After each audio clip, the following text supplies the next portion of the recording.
Coffee is a roasting company based in Richmond, BC, that provides specialty coffee to a variety of restaurants, cafes, and consumers.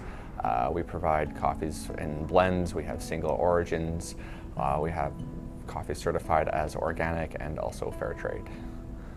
My name is Tim Cole. I'm the assistant manager at the roastery. I help coordinate day-to-day activities for all the staff. I assist in the roasting of the coffee beans for the production. I'm also a certified Q grader, which means I can help evaluate the samples that we have come in from our outside green coffee suppliers and make sure that they're at a quality that we expect them. So, what the Q grader is, it's a system designed by a Coffee Quality Institute to make sure that people are able to grade coffees all over the world in the same way, in the same manner, so that we can help coffee growers improve their quality as well as keep consistent results for us here in North America when we get the beans. So coffee is grown at various elevations in various countries around the world, centered mainly around the equator, as that allows for a more consistent climate and a longer growing period. So what will happen is the farmers will go out and evaluate their crops, and once the cherry on the tree has ripened to a full red berry, they will go through and they will start picking it. Different elevations will start to ripen at different times, obviously, so the lower elevations will ripen quicker because of the warmer temperatures down the lower to the ground. So they'll pick those first and they'll slowly work up the mountains to the top where the higher elevations are, which is where the coffee bean takes longer to ripen and will therefore have a higher density. Coffee can be processed in multiple ways from the green bean.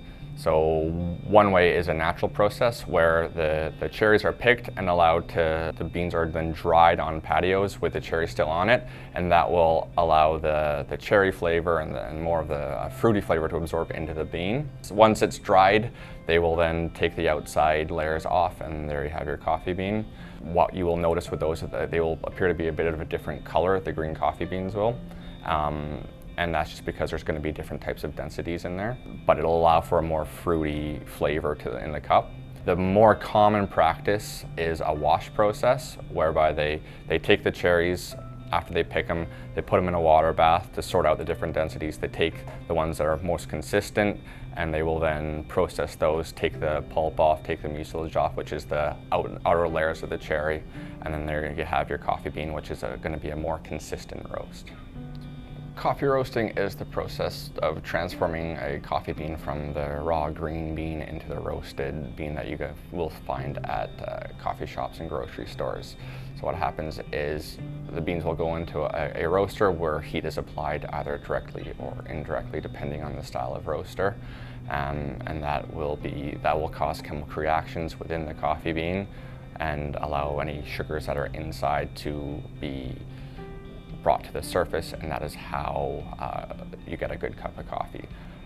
In terms of roast profiles, different types of roasters will come out better based on a different profile. So some will want a quick roast, some will want a longer roast. The key is to find the balance in between a fast roast and a long roast. If you roast a bean too quickly, it will come out as what we'll call underdeveloped, which will be sort of a green, grassy type flavor to the coffee. If you roast it too long, you can get a baked, sort of stale bread flavor to it. So it's finding the sweet spot in between.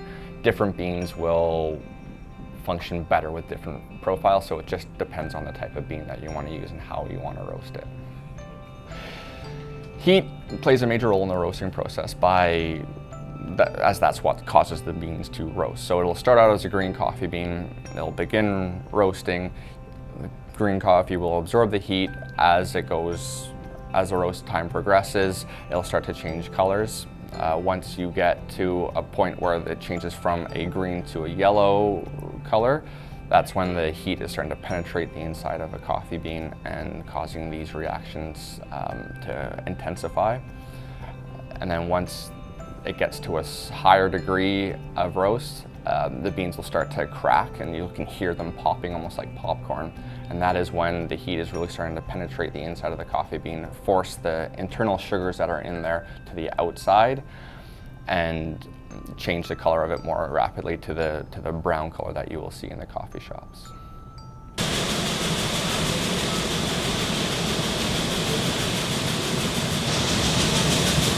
These are green coffee sacks. And we have the fair trade coffees, we have decaf coffees, we have Swiss water processed coffees, organic coffees from all over the world, whether it's Central America, South America, Africa, Indonesia, Asia. All of the bags have marks identifying the lot on them, so they'll have country code, exporter code, and crop code. Those first 3 roasters are our perforated drums, so those are the direct heat where the drum will spin, the coffee beans will spin around, the flame will come down through the middle, and that'll be what roasts the beans. We have our other roaster in the corner.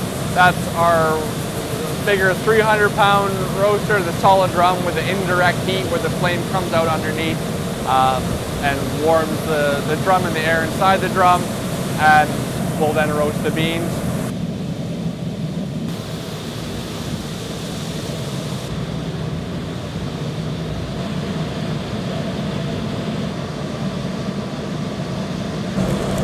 Right now it's just in the process of the first crack there, so this is where it's starting to develop out a little bit.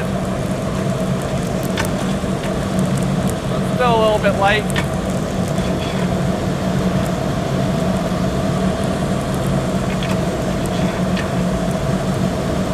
The data that we use is mainly based on a roast color, and based on that we get a temperature that we set to where we want to end our roast. So if we are looking for a light roast profile, we have a color target that we want to get to.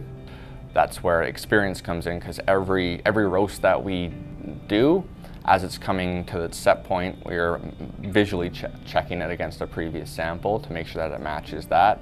The temperatures may fluctuate a little bit, so you have an idea of where it's going to come up, but it will change. So every roast that we do is eyeballed to match that color specification, and then we record those temperatures so that we know for the next time approximately where it's going to go. Bigger roasts, we have to add a bit of water to quench it and stop the roasting process. So the water's going on it, most of it will evaporate away. So the water here just gone off, so this is our cooler. So coffee beans are going to come out here. There's air just going to be drawn down through it. It's going to bring it down to room temperature.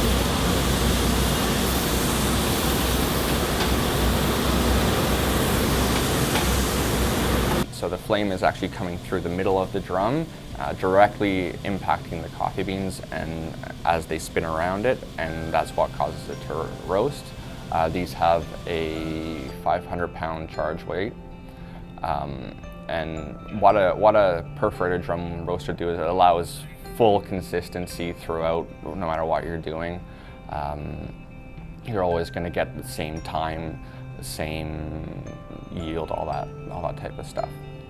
If you're looking to get into coffee, especially specialty coffee, it can be a bit intimidating because there's so many different coffee shops with so many different types of brewing styles and equipment to choose from. So if it's something that you're looking at getting into, I'd recommend just going down to your local coffee shop and just sit down and look at what they have to offer, and just pick something that you think you might like and try it. And I know it can be difficult to choose whether you want what origin you want or what style you want, but it starts with just trying one. And if you're not sure, you can ask the barista that's there. They're usually very helpful and will point you in the right direction. And just make sure you have time to sit down and actually enjoy what you're drinking and appreciate what it is that you have in front of you.